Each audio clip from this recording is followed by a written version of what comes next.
ಮಾತಂಗಿ ದೇವಿಯ ಕತೆ. ಬಹಳ ಕಾಲದ ಹಿಂದೆ ದೇವತೆಗಳು ಮತ್ತು ಋಷಿಗಳು ಜ್ಞಾನ, ಸಂಗೀತ, ಕಲೆ ಮತ್ತು ವಾಕ್ಶಕ್ತಿಗೆ ಮಹತ್ವ ನೀಡುತ್ತಿದ್ದರು. ಆ ಸಮಯದಲ್ಲಿ ಪರಾಶಕ್ತಿ ತನ್ನ ದಶಮಹಾವಿದ್ಯೆಗಳ ರೂಪಗಳಲ್ಲಿ ಭಕ್ತರಿಗೆ ಕೃಪೆ ತೋರಿಸುತ್ತಿದ್ದಳು. ಆ ದಶಮಹಾವಿದ್ಯೆಗಳಲ್ಲಿ ಒಬ್ಬಳು ಮಾತಂಗಿ ದೇವಿ. ಮಾತಂಗಿ ದೇವಿ ಜ್ಞಾನ, ವಾಣಿ, ಸಂಗೀತ, ಕಲೆ ಮತ್ತು ಆಂತರಿಕ ಶುದ್ಧಿಯ ದೇವಿಯಾಗಿ ಪೂಜಿಸಲ್ಪಡುತ್ತಾಳೆ. ಅವಳನ್ನು ಅತಾಂತ್ರಿಕ ಸರಸ್ವತಿ ಎಂದು ಕರೆಯುತ್ತಾರೆ. ಅವಳ ರೂಪ ಹಸಿರು ಅಥವಾ ನೀಲವರ್ಣದ ತೇಜಸ್ಸಿನಿಂದ ಪ್ರಕಾಶಮಾನವಾಗಿರುತ್ತದೆ. ಅವಳು ವೀಣೆ ಹಿಡಿದು ಕುಳಿತಿರುವಂತೆ ಚಿತ್ರಿಸಲಾಗುತ್ತದೆ. ಒಂದು ದಿನ ದೇವತೆಗಳು ಪರಮೇಶ್ವರ ಮತ್ತು ಪಾರ್ವತಿ ದೇವಿಯ ದರ್ಶನಕ್ಕೆ ಕೈಲಾಸಕ್ಕೆ ಬಂದರು.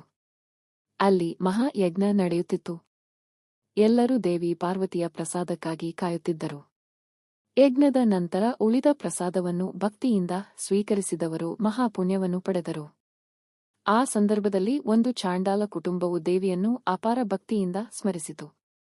ಅವರ ಭಕ್ತಿ ನಿಜವಾದುದು, ಶುದ್ಧವಾದುದು. ದೇವಿ ಪಾರ್ವತಿ ಅವರ ಪ್ರೀತಿ ಮತ್ತು ಭಕ್ತಿಯನ್ನು ನೋಡಿ ಸಂತೋಷಪಟ್ಟಳು. ಸಮಾಜದ ಭೇದಭಾವವನ್ನು ದೂರ ಮಾಡಲು ದೇವಿ ಅವರ ಮನೆಯಲ್ಲಿ ಮಾತಂಗಿ ರೂಪದಲ್ಲಿ ಪ್ರತ್ಯಕ್ಷಳಾದಳು. ಅವಳು ಹೇಳಿದಳು, ನನಗೆ ಶುದ್ಧ ಹೃದಯವೇ ಮುಖ್ಯ, ಜಾತಿ ಅಥವಾ ಸ್ಥಾನವಲ್ಲ. ಯಾರು ನಿಜವಾದ ಭಕ್ತಿಯಿಂದ ನನ್ನನ್ನು ಆರಾಧಿಸುತ್ತಾರೋ ಅವರಿಗೆ ನಾನು ಸದಾ ಕೃಪೆ ಮಾಡುತ್ತೇನೆ. ಆ ದಿನದಿಂದ ಮಾತಂಗಿ ದೇವಿ ಎಲ್ಲರಿಗೂ ಸಮಾನವಾಗಿ ಕೃಪೆ ಮಾಡುವ ದೇವಿಯಾಗಿ ಪ್ರಸಿದ್ಧಳಾದಳು.